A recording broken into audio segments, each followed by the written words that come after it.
Whenever you're ready. We're recording? Okay.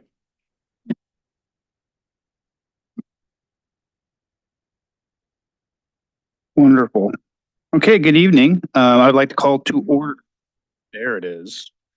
Good evening. I would like to call to order the July 23rd, 2024 meeting of the Pleasant Hill Planning Commission. Please stand and say the Pledge of Allegiance with us.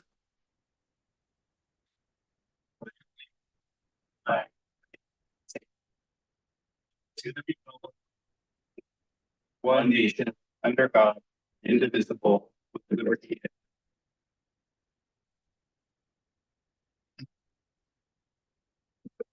Okay, may I have a roll call? Commissioner Chang? Here. Commissioner Coffin? Here. Commissioner Vavrick? Here. Commissioner Weber is absent. Commissioner Weiler? Here. And Chair Field. Here. Okay, may we also have staff introductions for tonight? Certainly, my name is Haley Crawford with the Planning Division. Seated behind me, we have Andrew Shiflett, also with the Planning Division, and then Ann James and Mary Colson with our Engineering Division. Wonderful. Okay, with that, I would like to go into the public comment phase. So this is the phase where if there is an item that's on your mind that is not included in the agenda for the evening, then this is the time to let us know. Is there anybody here right now who has a public comment not related to the items that are on the agenda tonight? No cards received. Okay, and then do we have any people calling in or no? No. Okay. Then that will take us to item number 1. We want to do the minutes. We need to approve the minutes of our last meeting, July 9th, 2024. I'll make a motion to approve July 9th meeting minutes. Second. Okay. Commissioner Chang? Yes. Commissioner Coffin? Yes. Commissioner Vavrick? Yes. Commissioner Weiler? Yes. And Chair Field. Yes.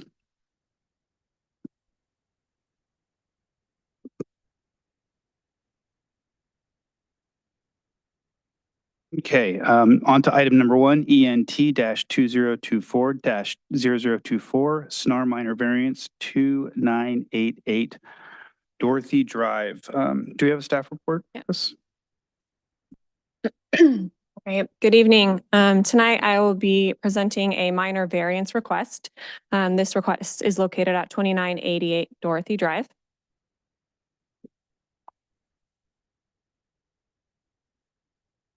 All right, so to jump into the project scope, the applicant tonight is requesting approval of a minor variance that would increase the maximum cumulative accessory structure square footage on site from 600 square feet, which is currently allowed in our ordinance, to 745 square feet. This request is to accommodate a recently built unpermitted 120 square foot shed, pictured here. Also important to note that on this site already is an existing detached 625 square foot ADU, which counts towards the accessory structure standards. And so a little bit about the site. It's located on the east side of Dorothy Drive, just south of Hoover Avenue. It is a 7,000 square foot lot that is zoned R10. There's an existing 985 square foot single family home. And as I mentioned, a detached 625 square foot ADU.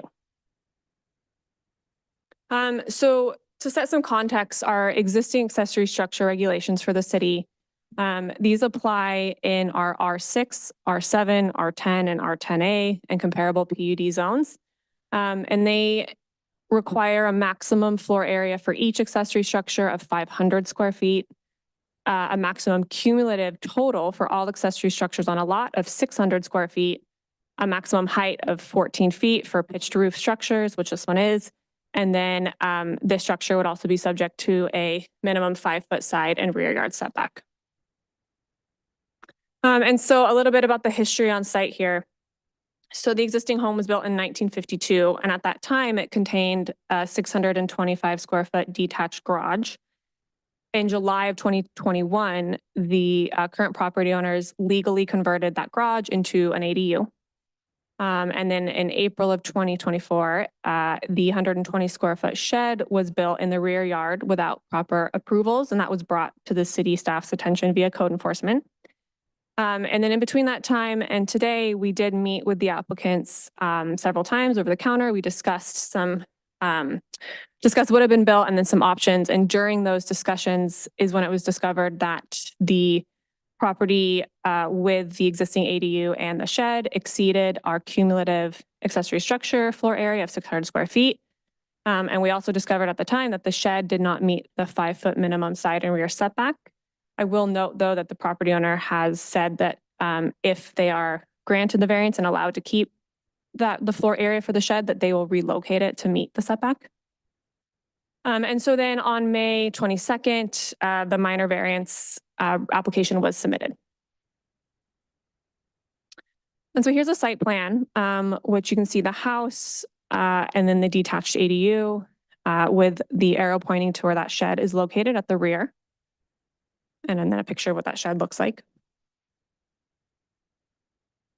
And so because the applicant is requesting to exceed the cumulative accessory structure standards, they do require approval of a minor variance. There are specific findings that have to be made. They're posted on the slide. I won't read them word for word, but I will highlight that the finding number 1 states that there needs to be existence of some special circumstance applicable to the property, and it lists including size, shape, topography, location, or surroundings, so physical attributes. That such strict application of these regulations deprive this specific property of privileges enjoyed by other properties in the vicinity. Second, that the variance does not grant a special privilege that's inconsistent with other properties in the vicinity, and that the variance substantially meets the intent and purpose of the zone. And so the applicant did submit some justification that was included in the packet tonight, and staff reviewed that as well. And some of the applicant's justification for in support of those variance findings, they cite a small lot size, a narrow lot width, which also impacts their setbacks, existing underground utilities that are highlighted here on the site plan and in the packet, an existing rear deck that would prohibit a potential addition at the rear, and then also cost for adding an addition to the home. And so staff looked at these, and specifically I'll start with the lot size. So as I mentioned, it's a 7,000 square foot lot located in an R10 zone, which does have a minimum lot size of 10,000 square feet, so it is substandard. However, I'll also point out that the accessory structure standards that I mentioned at the beginning do apply in the R6, R7, and R10 zones. So those same standards apply to lots that are the same size, if not even smaller than this lot. The R6 has a 6,000 square foot minimum. And so regardless of lot size, the same accessory structure cumulative floor area would apply to lots, again, that are the same size, if not smaller. Going to the lot width. So the lot width is 40.51 feet, where the R10 minimum is 80. So again, the lot is narrower than a standard R10 lot. However, looking at the lot in specific, it is also, in this case, this lot is very long and linear. And staff looked at options to do an addition to the house that would accommodate the necessary square footage that the applicant is seeking, but would not exceed that cumulative accessory structure standard.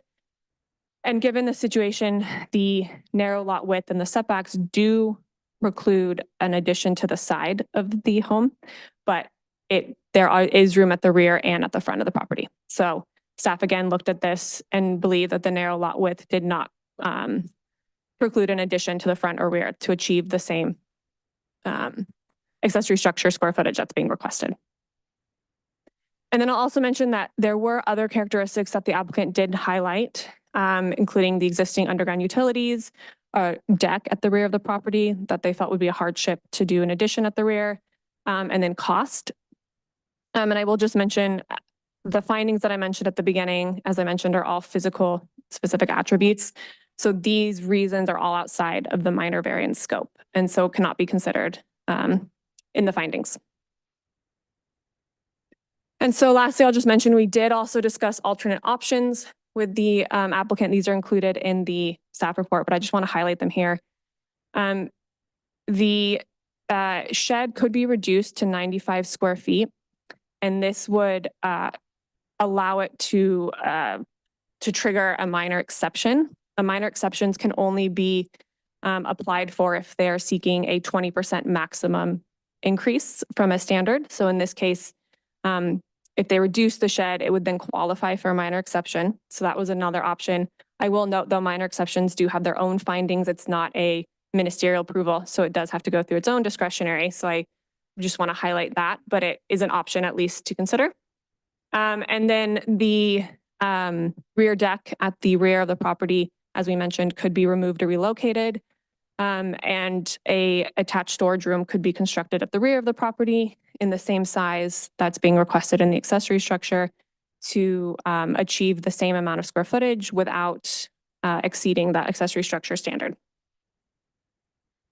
And so in summary, I'll just finalize by saying, while the property is smaller and narrower than typical lots in the R10, those accessory structure standards apply universally to our R6 through R10 lots, which are lots that are of the same size, if not smaller than the subject lot. So staff felt there was nothing specifically unique here about this lot that would preclude it from those same standards that another lot would privilege from. And again, the narrow lot width would not also prevent an addition to the front or rear of the property or the existing home. And so because of that, staff was unable to make those findings to satisfy the minor variance request. And so tonight is recommending that the Planning Commission conduct the public hearing, review the information and testimony provided, and adopt the staff recommended resolution denying the minor variance request. I'm here if you have any questions. Thank you. Thank you. Do we have any questions for staff? No? No. No, no questions for staff at this point? We do. Okay. Can you just repeat the section in which you talked about the cost? And I think you said it doesn't satisfy the special circumstances. Is that correct? Yeah, so unfortunately, variance findings, that first finding that I read, it relates it to specific circumstances on a lot, such as topography, size, shape, these physical attributes. And so cost of an addition or cost of a project is just not something that's considered in a variance finding. And so we can't consider it to make the finding tonight. Okay. And really quickly, this issue came about due to a complaint or? It was brought to staff's attention through code enforcement, Okay. and then through discussions and with the property owner. They did come in to the counter and we discussed options right away. Okay, thank you.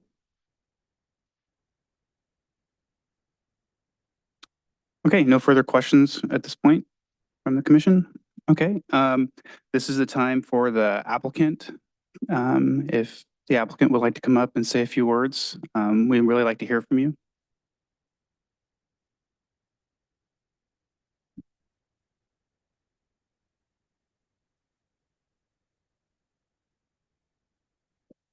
All right, hello all. My name is Derek Schnarr. I'm here with my wife, Sarah. We're here to talk to you about the shed that we constructed on our property and the ordinance issue that we're running into with the city.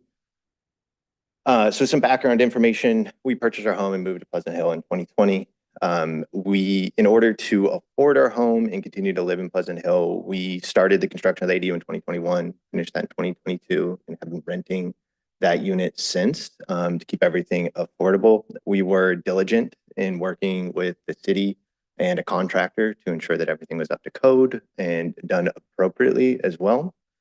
We learned in end of 2023, we'd be welcoming our daughter this year. And as part of being able to accommodate her accessories, toys, strollers, decided to put in 120 square foot tough shed in the back. Mm-hmm. We went by the guidance, by how we're getting here, is we were red tagged on April 30th due to a complaint, we believe, about shed setbacks. We met with the city multiple times, the planning department 3 times, the building department once, and it was recommended that we apply for the variance here, which is why we're speaking with you today. During the time that we purchased the shed, we referred to the Pleasant Hill website. At the time, it mentioned that any structures 120 square feet and below did not require a permit, as long as they reached the appropriate setbacks. We did make a mistake and aligned our shed with our ADU, which is a 3-foot setback, which was done during the time that our portion of the city was unincorporated. And we are willing to move the shed. We've already identified a company to help us move those sheds. We've noticed since the purchase and our meeting with the city that that language on the website has now been updated. It now states that any sheds being put in require a planning zoning permit and ask for residents to call into the city to ensure that meeting all.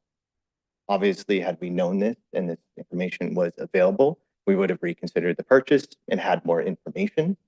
We think we were misled and that we put in the shed to the best of our knowledge to be within code or lack thereof. So our variance request, as mentioned before, is to increase our structural allotment from 600 to 745 square feet. That would be a 24% increase and still keep us well below the 30% lot coverage that Pleasant Hill allows. And the ordinance that we're looking at is 18-20-050. So as mentioned previously as well, you can see our lot highlighted there. It is, if not the narrowest lot, one of the narrowest lots in the R10 zoning, and only allows us 7,000 square feet. The minimum lot coverage from what we understand today is 30%. We're asking for a 1.7% increase with a 120 square foot shed. That would be 23% to 24.7%, still keeping us well under the allotment that the city allows.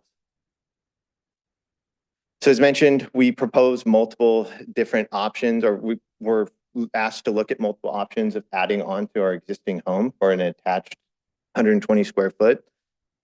We looked into this diligently, and we understood from Central Sanitation that on the south side of our property, which is off to the left there, we have multiple utilities, including a sewer line, which we are required to keep a 2-foot setback from the property to the sewer line. We only have 4.5 square feet or 4.5 feet on that side of the property, making it difficult to add there. Additionally, it would require us to carve out 36 square feet from our existing bedroom, making it an awkward shape of 12 by 7.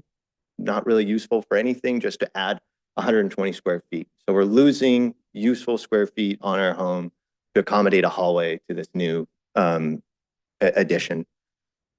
Additionally, in the front, we run into some additional issues. We have our sewer line running diagonally across our yard. That is to avoid roots from an 80-year-old redwood tree that's owned by our neighbor in the front. We were advised that we'd have to trench that away again to avoid building over or near the sewer line. And we advised by an arborist that trenching close to that 80-foot redwood tree owned by our neighbor could impact the health of that tree. Again, too, we impact our front bedroom by adding hallway, removing 36 square feet and creating an awkward size again as well. Adding to the other side of the front of our home would require removing a mature Japanese maple tree. We would potentially impact parking. We'd have to do additional landscaping and pathwaying in the front, and really just making our house not flow in a practical manner.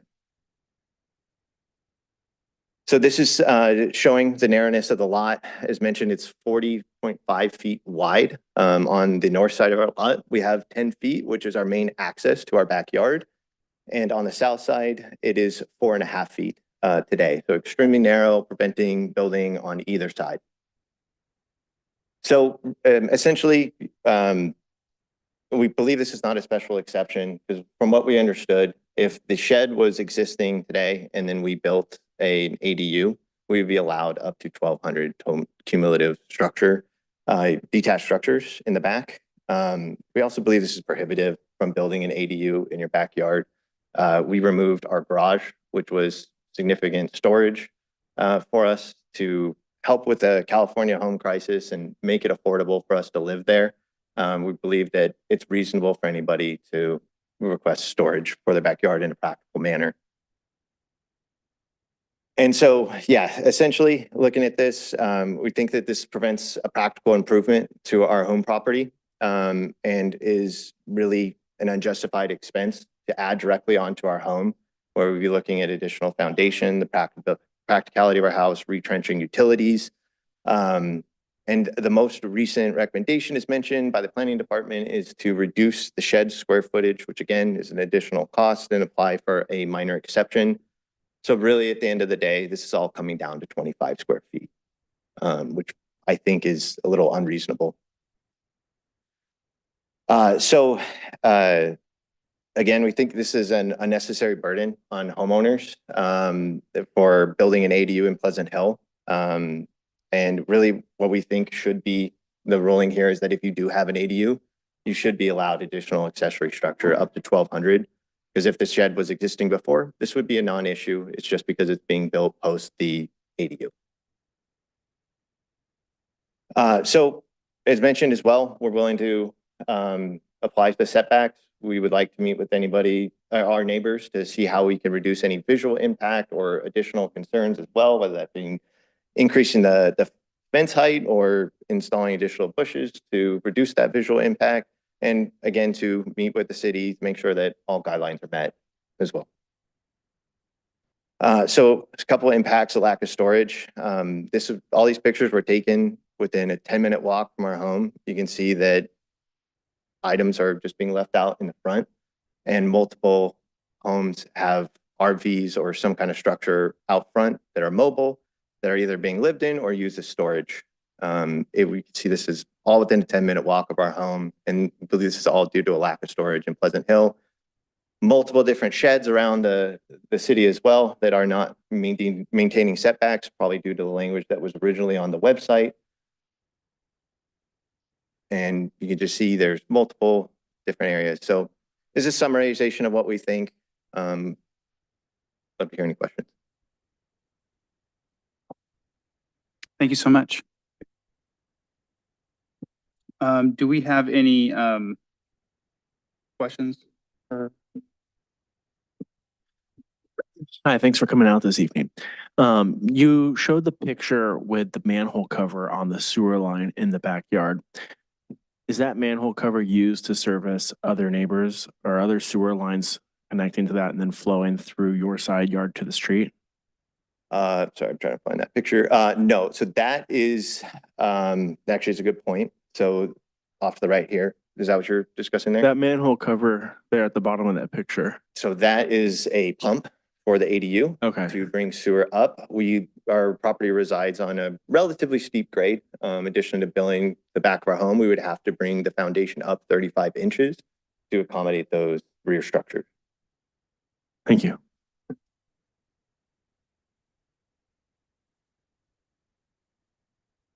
Any other questions for the applicant and the commission? No? Okay. Well, then we'll move on to, thank you. We will move on to public comment. If anybody would like to comment on this particular issue, we'd love to hear it right now.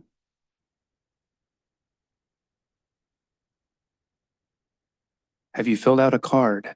Do I need to fill out a card? It would be very, very helpful if you want to grab it and fill it out after. That would be wonderful. My name is Ashley Coons. I am a neighbor of the Snars on Hoover Avenue. And I just wanted to come out today and support their request for the variance. Simply as a neighbor, you get to experience day to day the challenges of lack of storage. And I live on a similar lot where our garage was also converted to an ADU, although before purchase for me. And I have a 1-year-old son, and I can just really support the idea that the homes are not built with enough storage for the modern family, thinking about we're working from home. So where you might typically have a dresser, you now have a desk and a desktop, right? So having additional storage really can make it functional for a family who is caring for their lot, caring for their home, being a good neighbor to ensure that they're not leaving things strewn about through their lot. So I just wanted to come out and speak some support to their request. Thank you. Thank you. All right, any other public comment? Okay, then we will close public comment for that and we will go to the commission discussion. Does anybody on the commission have thoughts they'd like to discuss? I actually have some questions for staff after the applicant presentation. Okay. Starting with the ordinance for the accessory structure. When was that updated? And when was the ordinance for the accessory structure maximum area updated? And does it have any impact on the sequence of the permitting for this particular project? So yeah, I can answer that. Maybe I'll talk about the sequencing first, just because that's current ADU law. So in any situation, the state has said that the city must allow ADU construction, and an ADU up to 800 square feet, as long as it meets the state setbacks of 4 feet side and rear, 16-foot height, and 800 square feet in size. The city has to allow it, no matter if it's not in compliance with any other ordinance. And so, if in this situation, let's say the shed was built, and then the applicant came in and wanted to build the ADU, so we're not talking about a garage conversion, but build the ADU, then they would be permitted to do the ADU in combination with a shed. Now, in this situation, because the garage was built with the house as a detached garage, this site has always had an accessory structure of 625 square feet. So in this case, even if the ADU conversion had never happened and the garage was to remain as a garage, the site still had an accessory structure existing, and the rules would have applied where they still could not have built the shed. So hopefully that distinction is clear, is that that the only scenario where the shed and the ADU could exist together is if the shed was built first and then the ADU new construction, detached ADU were to be built. And then going back to the other question about the ordinance standards. So the city has had our maximum cumulative 600 square foot standard for quite a while. I went back, I believe as early as 2011, and some standards were there related to cumulative, but I also want to highlight that we had additional standards. And so in 2021, at the beginning of 2021, the city had a standard where if an ADU if an existing or an ADU were to be built on a site where there's an existing non-habitable or non-conditioned accessory structure, in this case, a shed or a garage, that structure could remain even if the cumulative structure standards were to be exceeded, or similarly, if the ADU was existing and they wanted to construct a non-habitable space accessory structure, they could do that. And so that provision was eliminated in October of 2021. And so our current standards, which just simply say maximum 500 square foot per structure and then a cumulative of 600, have been in place since October of 21. I hope that answers. That was a lot of information. It does. So the garage ADU conversion, did I use the right vocabulary for that? At 625 square feet already exceeded the maximum cumulative, Yes. and that was approved. Yes, because we have to allow the city has to allow the ADU up to 800 square feet, no matter what. So there's a clear distinction between an ADU and an accessory structure that needs to be understood. ADUs are accessory structures, but ADUs are subject to specific state laws that then the city has to abide by. So they are granted special privileges under our accessory structure standards. If they meet our setback height and size requirements, then the city has to allow them. And the shed does not qualify as an ADU. Correct. Okay. All right, that helps me. That helps to answer two of my questions. And you also answered the question in regards to the shed being a non-habitable, non-conditioned space that is not habitable. I probably repeated myself there, sorry. Okay. Let's see, what's my next question? The website Mhm. confusion. Can you clarify the excerpt that the applicant showed in their presentation? Where is that excerpt from? Yeah, so the first image which was shown, which the applicant stated correctly was in place when the shed was built. That webpage, that is our building division webpage, and those are the frequently asked questions for building division. And so it's correct that a building permit is not required for an accessory structure that's 120 square feet or less.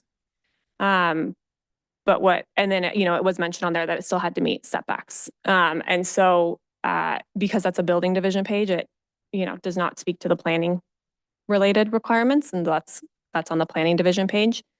All that being said, though, of course, we want to make things as clear as possible. And so since then, as the applicant pointed out, staff did add some additional clarification language to the building division webpage to kind of cross-reference our planning division requirements. It didn't change anything, but we did just want to clarify as best as we can. Okay, a couple more questions. The front addition option 3, if it were pursued, would it be in the front yard setback the way that the applicant has depicted it? I believe not, as how the applicant, I will say that there is room, that the house was not built right up to the front yard setback line. And so in this case, this house is set back, which doesn't always happen. So there is room for the front. I did not verify like the scale of the plans to make sure that they really do have the scale to fit what they're showing, but I can say with certainty that that there is room. The house is not built up to the setback. So should they choose to pursue that option and it's within the front yard setback, they would have to come back to us? Potentially. Yes, so if they Okay. were to do an addition in the front yard setback, it would be a similar, either a minor exception, depending on what the request was, or a variance. Let's see. You've answered all my questions. Thank you.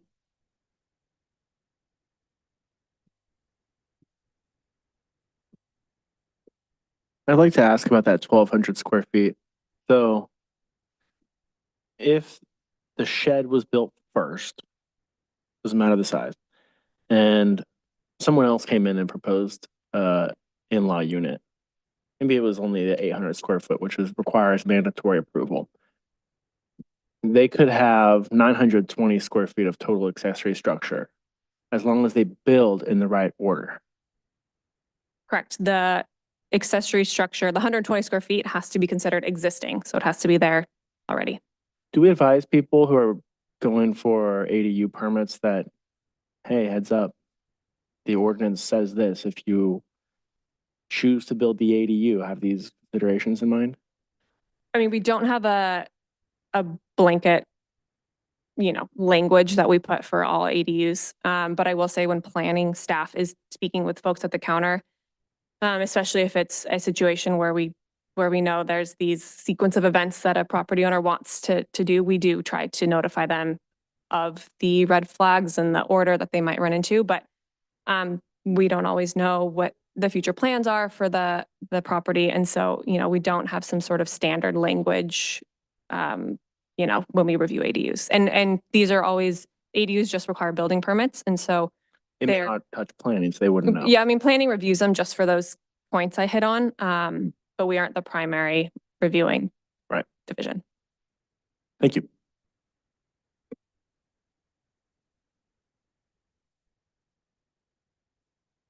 Any thoughts on this side? Any questions? I don't have any questions. I have an ADU question. Can an ADU include storage? If it's included as part of the floor Original area of the ADU, and if it's included in part of the, minimum or maximum floor It has to area. be attached though, correct? Yes, it has to be attached. Okay, thank you.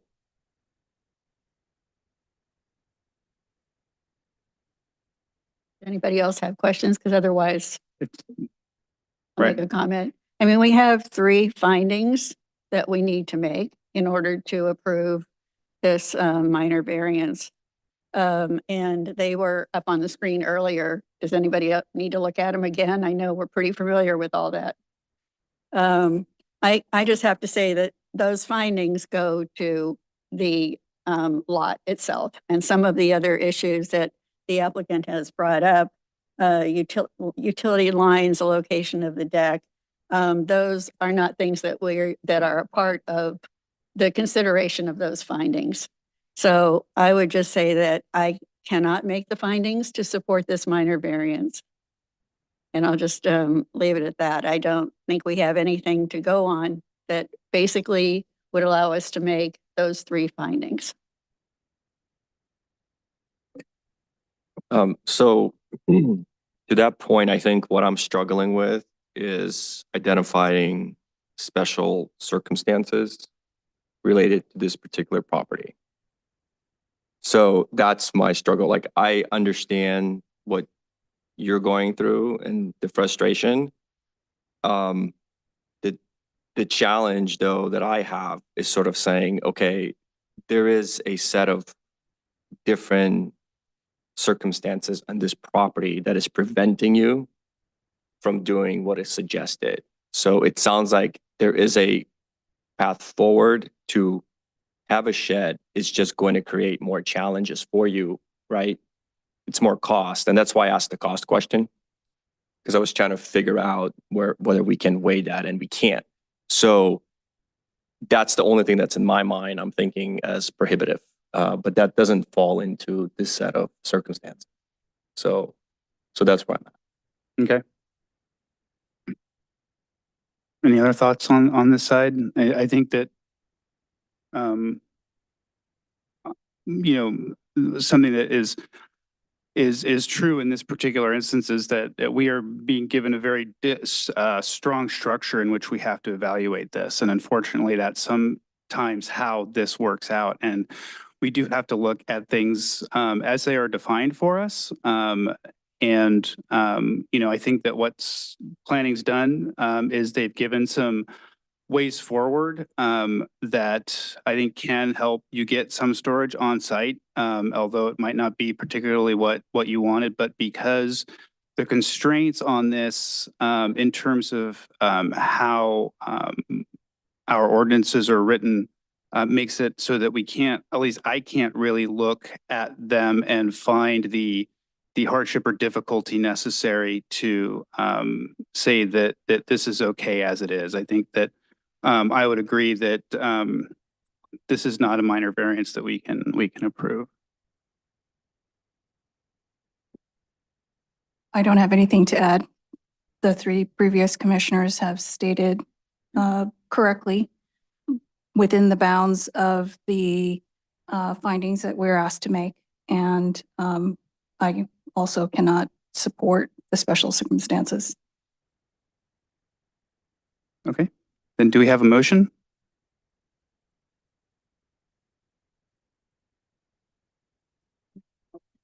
I move approval. Again, move approval of a resolution of the Planning Commission, the City of Pleasant Hill, denying a minor variance request to increase the maximum cumulative floor area for accessory structures at 2988 Dorothy Drive. Second. Commissioner Chang, Yes. Commissioner Coffin, Yes. Commissioner Vavrick, Yes. Commissioner Weiler, Yes. and Chairfield. Yes. Okay, with that, moving on to item number 2. This is the My Spanish Village use permit at 1601 Mary Drive. Do we have a staff presentation on this?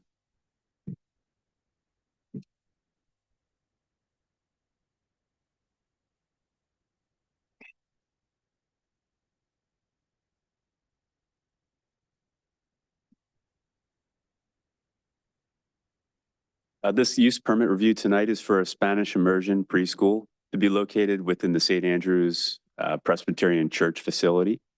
The preschool would occupy approximately 3,200 square feet of an existing building, which is 7,338 square feet total. The school would have a maximum enrollment right now of 32 children. They would employ 3 teachers and have 1 director as well on site. Hours of operation are 8:45 a.m. to 3:30 p.m. Monday through Friday only. And there are 2 play areas, outdoor play areas for the children to access, one on the north side of the building and one on the west side in sort of a courtyard area near the entry. We'll look at some pictures of those play areas.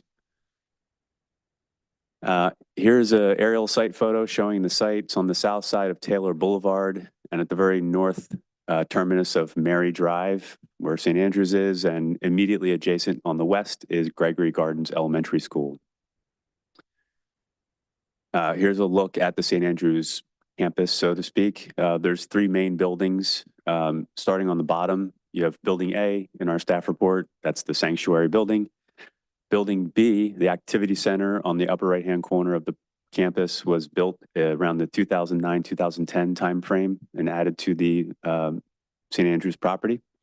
And then Building C on the top left corner is the administration and assembly buildings, what they refer to it as. It has administrative offices, also has had classroom spaces inside for use by the church.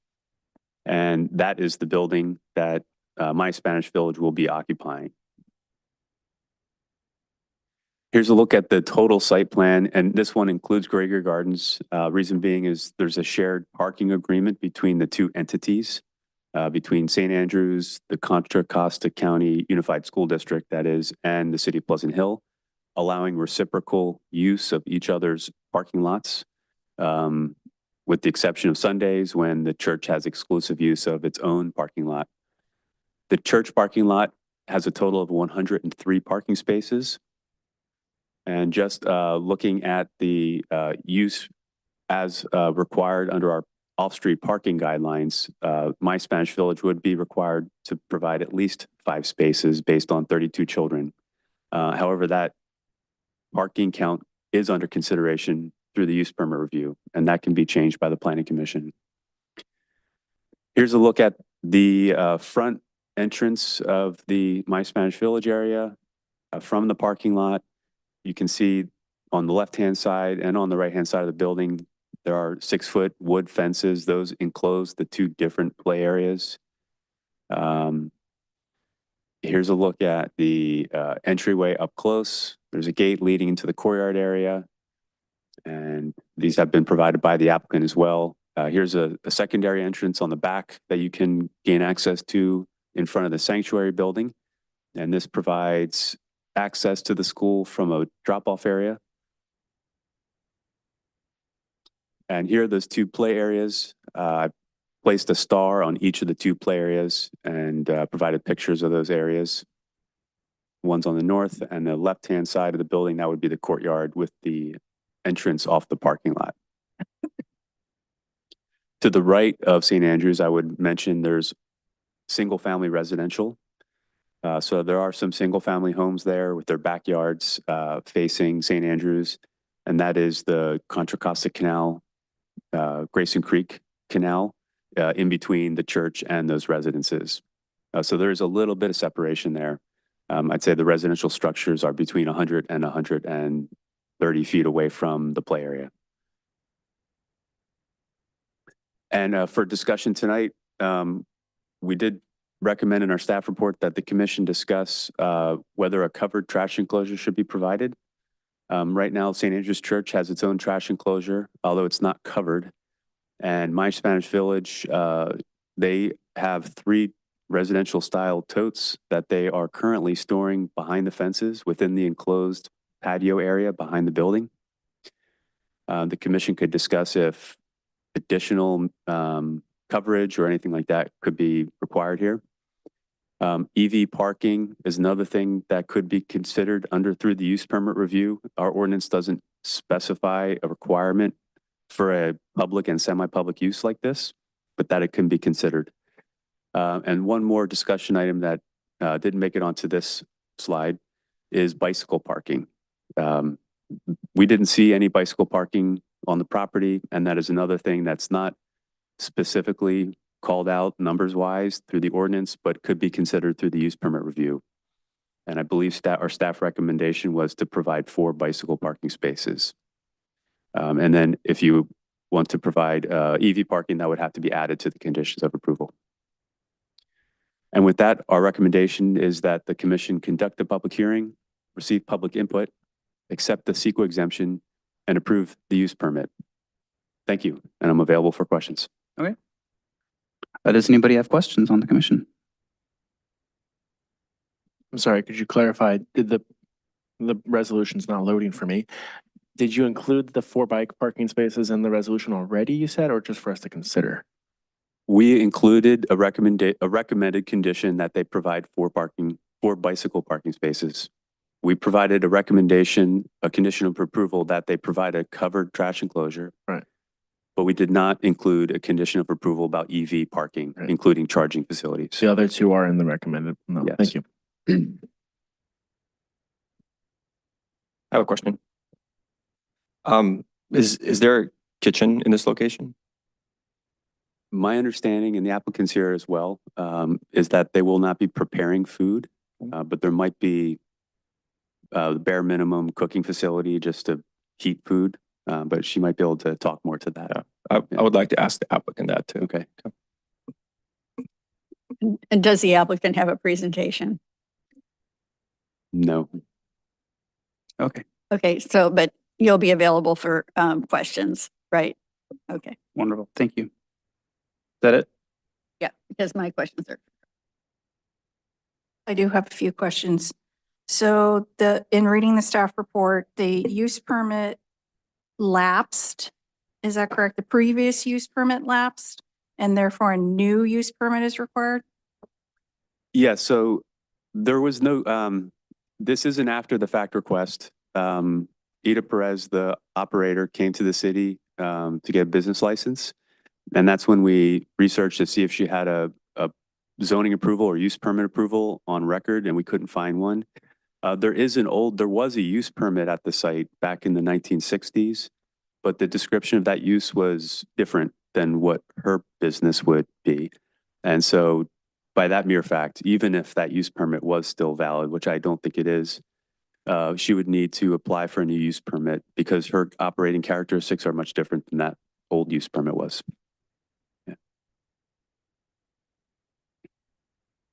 The shared parking agreement, it needs to be re-recorded. Is that why we're being asked to review it? No, it does not need to be re-recorded. Only if there was a substantial change made to it.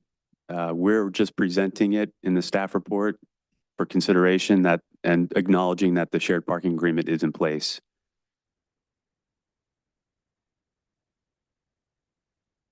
And in the staff report, there was mention that the fences are new.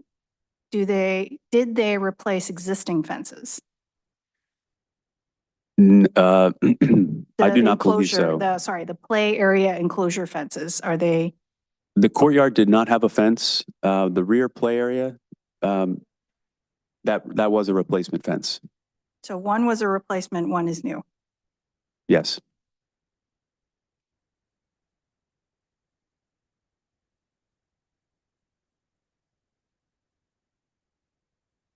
I have no other questions. Thank you. Okay, are there any other questions from the commission for staff? If there are none, now, if you don't mind, Good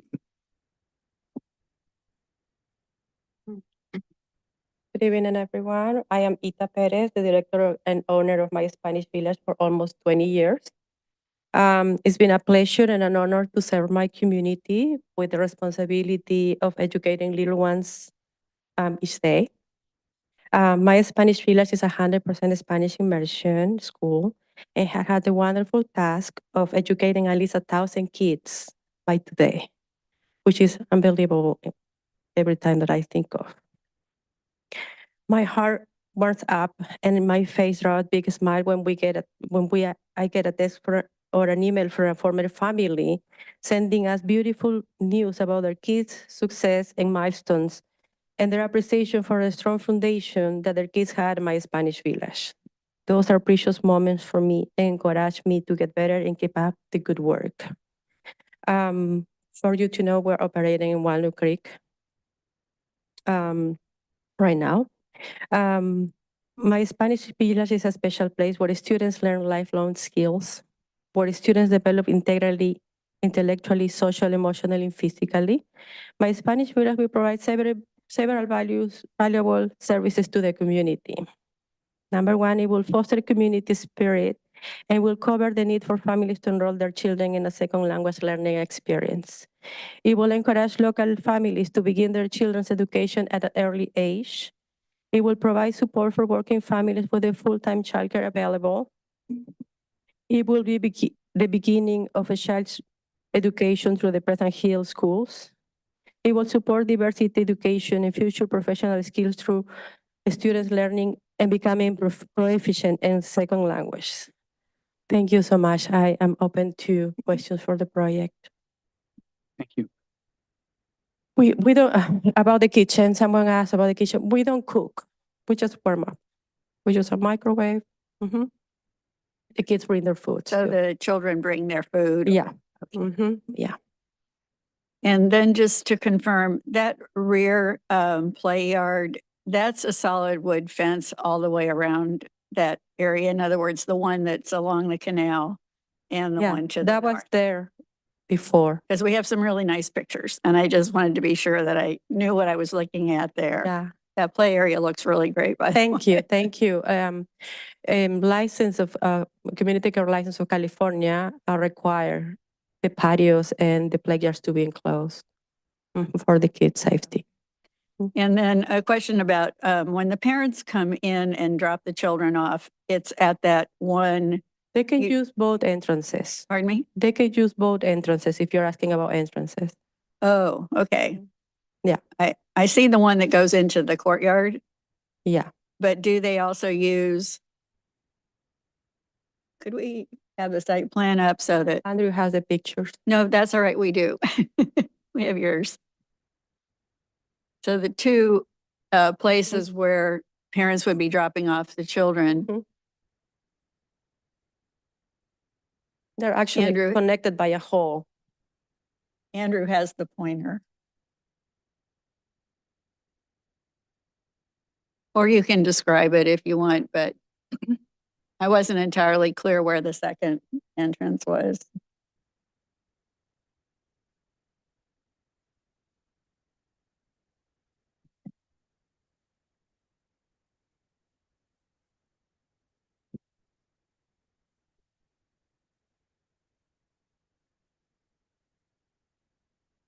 So the primary entrance is through this gate here, underneath this overhang right here. And the school, and this is the courtyard and the entryway to the school. There's another access that you can gain in through here. This is a plaza between the sanctuary and the activity building. And this is a plaza that parents can walk up and come down here and enter in through another door. Is that right, Ida? Is that correct? Is that the way Yeah. it works? Yeah. Mhm. Okay, So 1 and 2. Mhm. thank you.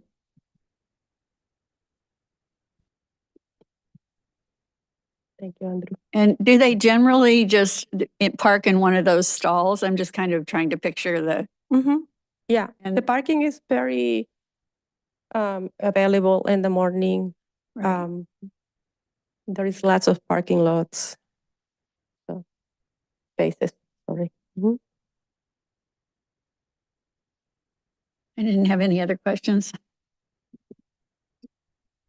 I have a couple, just confirming, you're not operating childcare on Sundays, it's just Monday through Friday, right? Yeah, I have my own family.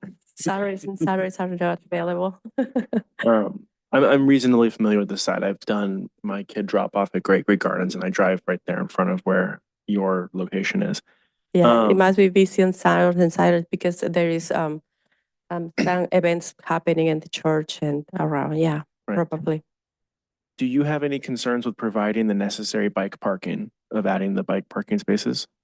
I don't know. That's something new for me today. So the reason why we initially applied to 62 students is what the department, the the fire department gave us the number of students capacity. But since there is something called traffic mitigation fee, because that amount of students will be almost $100,000, we decide to decrease the number capacity to 32 because it will be almost $50,000.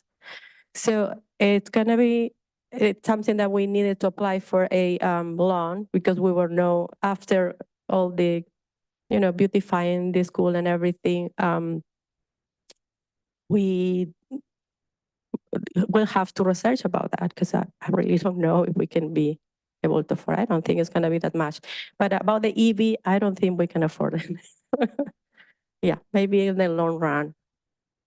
Thank you. I'm sorry, what was the answer on the bicycle parking? We'll have to research about it. You were okay with that? Yeah, it's something new to me today, so I and- didn't know. And then I'd like to ask about the trash enclosure Mhm. because we like to have a covered trash enclosure out Yeah, there. I sent some pictures to Andrew. So we have some spaces that have a little cover, but I don't think that will be a problem. We can make it work and send you some pictures. In other words, you could build something Yeah. that would have a roof Mhm. and because I just want to be sure that you read the conditions and Absolutely. yeah. Yeah, that that it is needs not hard have to comply. Solid Absolutely. walls and a roof. Yeah. Thank you. Yeah, and I can send the pictures. That's not a problem.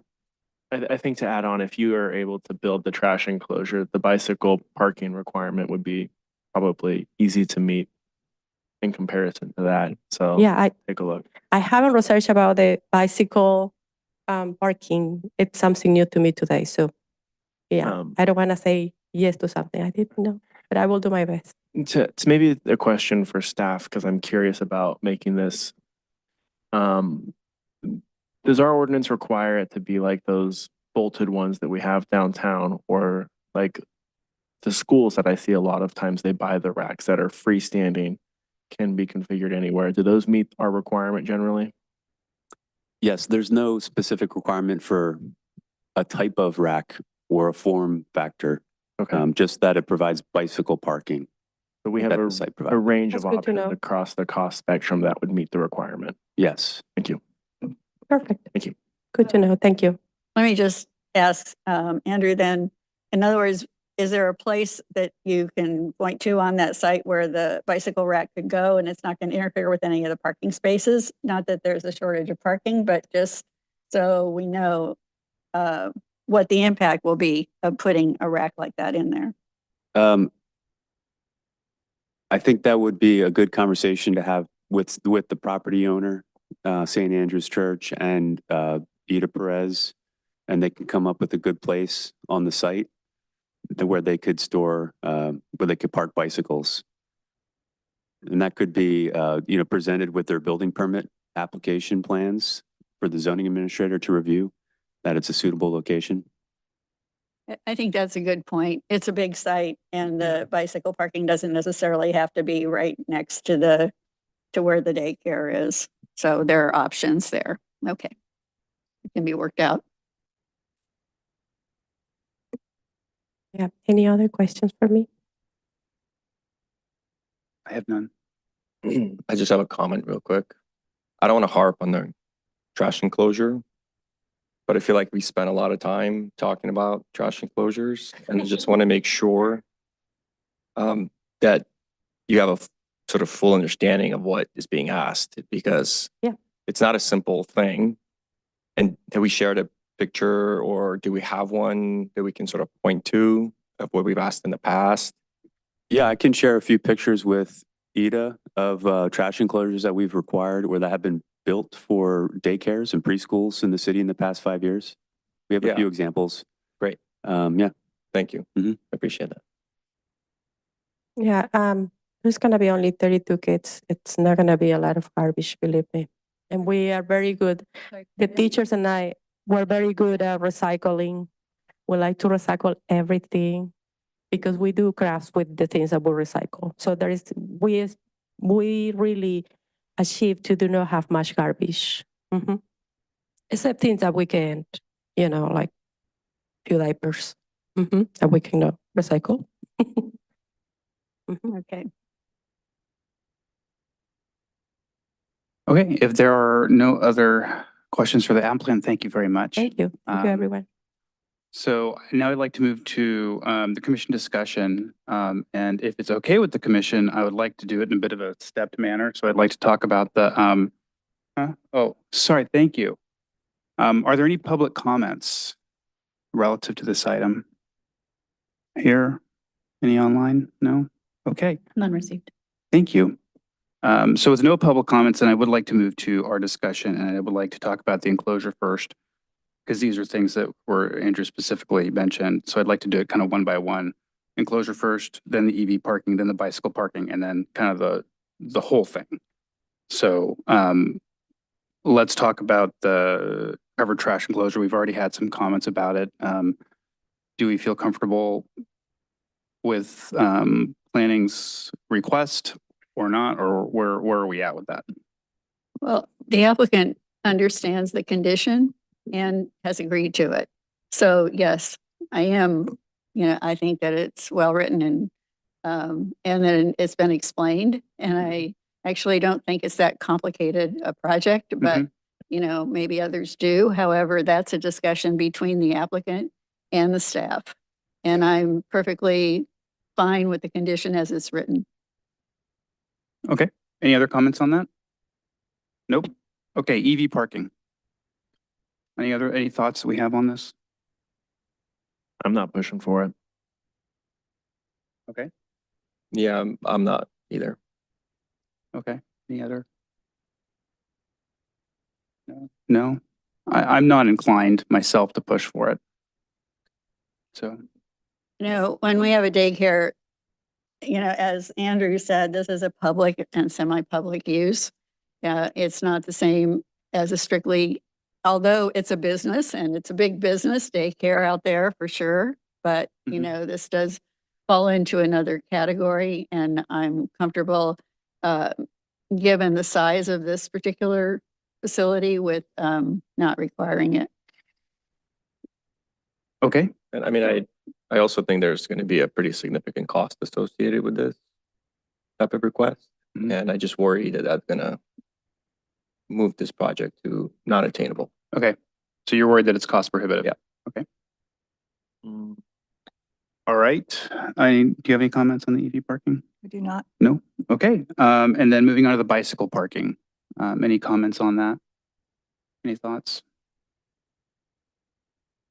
I think staff included it, and I'm fine to leave the condition as it is, given the potential options both on the large site and the spectrum of options available. Okay. Any other thoughts on that? It's generally my thought. If anybody else has any differing opinions or want to discuss it more, we can.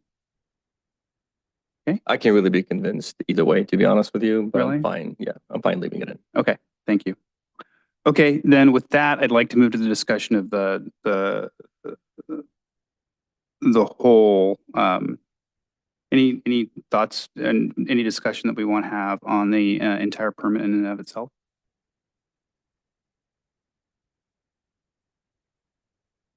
No, just, I mean, I don't have any issues with the land use. I certainly appreciate your efforts and I appreciate you being in the community. I appreciate you taking care of the kids when we go and do what we need to do. I often sort of just drop my kids off and go by my day and don't really worry about the things that go on when I'm not around. But I think it's a really vital part of bringing the kids up and making them part of the community. So I really appreciate it. I've had my fair share of different schools, and I also can acknowledge that that's difficult for kids too. So when they find a good place, I think it's great.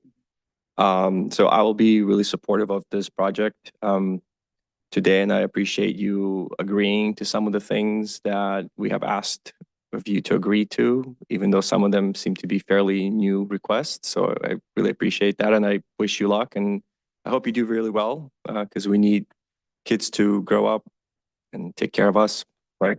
So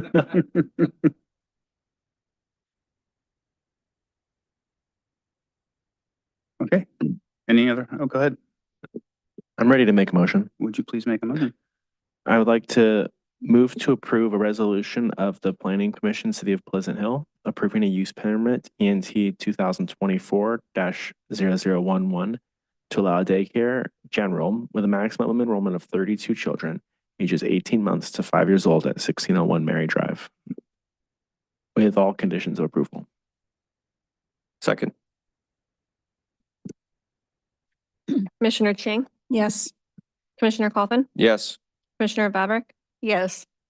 Commissioner Weiler, Yes. and Chair Field. Yes. All right, thank you.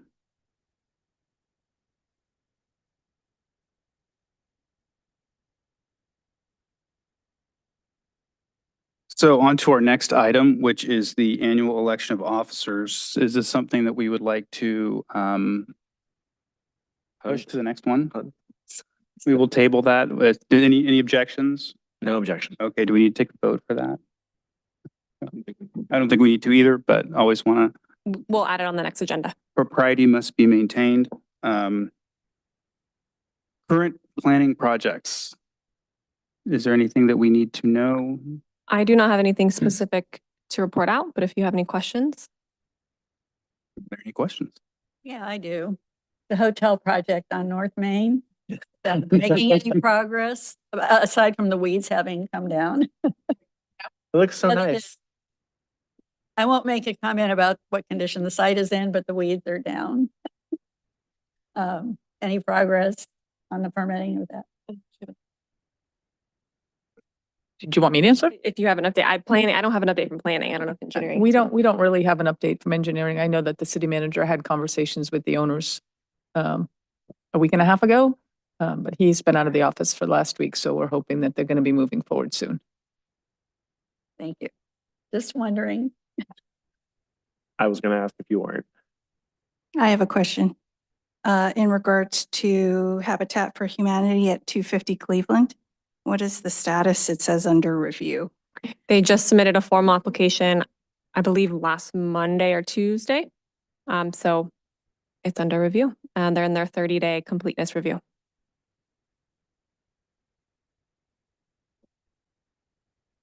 All right. Then with that, any staff communications? I do not have anything for you tonight. Okay. Commissioner reports?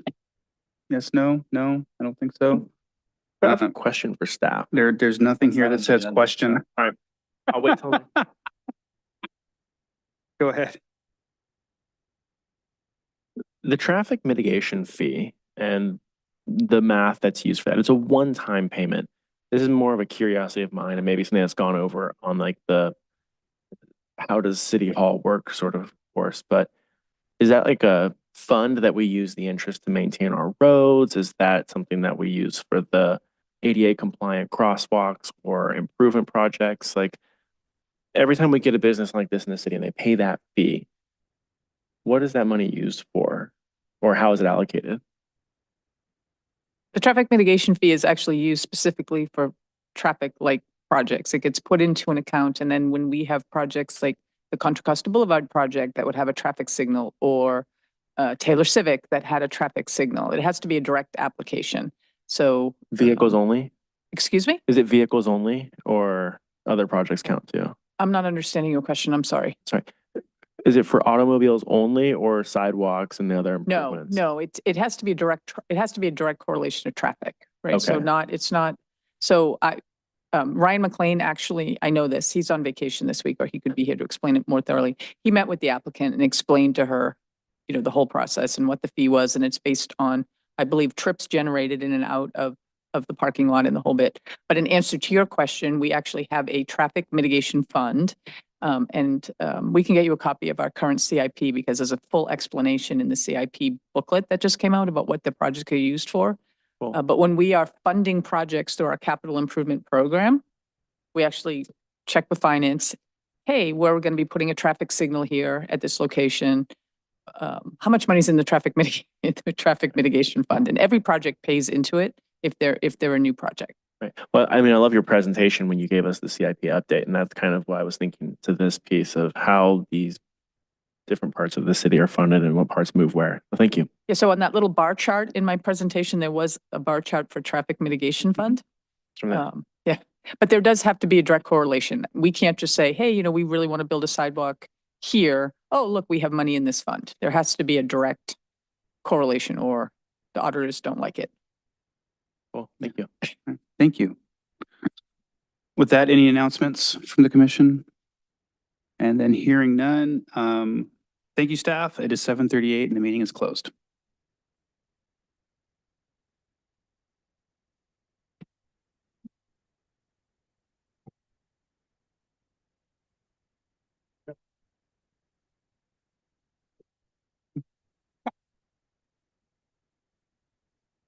What?